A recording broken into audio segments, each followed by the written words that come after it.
It's an encyclical the Pope describes as both dramatic and joyful. The document, titled Laudato Si, or Praise Be to You, calls on Christians to care for creation and not to ignore the wounds of Mother Nature. The Pope describes with great clarity what many scientific experts already agree on, including pollution that leads to premature deaths, global warming, which goes hand in hand with increasing sea levels and other extreme weather conditions. The marginalized have less and less access to drinkable water. The disappearance of crops and animals that are essential for the survival of many. These points, writes the Pope, are at least in part caused by the actions of mankind, and so we should respond. And it's not enough just to say, well, let's go ahead and make sure that it's true before we say something about it. You can't do things in that way because maybe it'll be too late. So if there's a good probability that we could be doing serious, irreparable damage to the atmosphere and to the world, it's up to us to make sure that we stop it on time.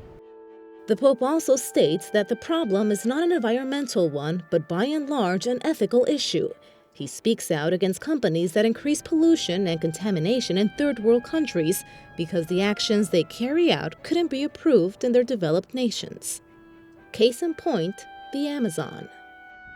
Communities that show us how to look at life differently through a unique perspective are being displaced. Many of them are not only losing their land, they are also losing their identity. The encyclical has triggered controversy even before its publication, especially in the U.S., where climate change is still highly debated. In the document, the Pope laments that efforts to improve conditions and care for Mother Nature usually die out because of lack of interest. He speaks out against, quote, obstructionist attitudes, even on the part of believers, that can range from denial of the problem to indifference, nonchalant resignation, or blind confidence in technical solutions. He calls on Christians to embrace a so-called ecological conversion so as to live out, quote, our vocation to be protectors of God's handiwork, something that's not an option or secondary. He also addresses environmental activists. He calls on them to not fall into contradiction.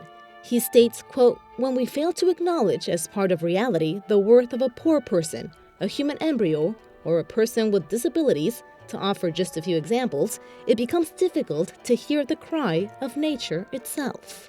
The encyclical challenges not just politicians but everyday Christians. Because the problem is an ethical issue, the solution, he writes, needs to include an inner reflection.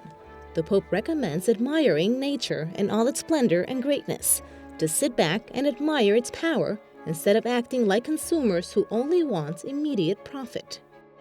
Il mio è dunque un appello alla responsabilità, in base al compito che Dio ha dato all'essere umano nella creazione, coltivare e custodire il giardino in cui lo ha posto.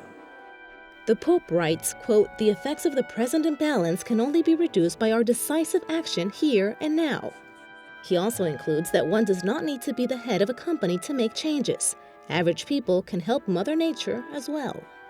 Therefore, it calls on changes to one's lifestyle through small everyday actions, like recycling, separating garbage, and putting on a sweater instead of turning up the heat. Even though some believed before reading the Pope's analysis that it would not be 100% accurate, ignoring the current state of Mother Nature could prove to be a lot more dangerous.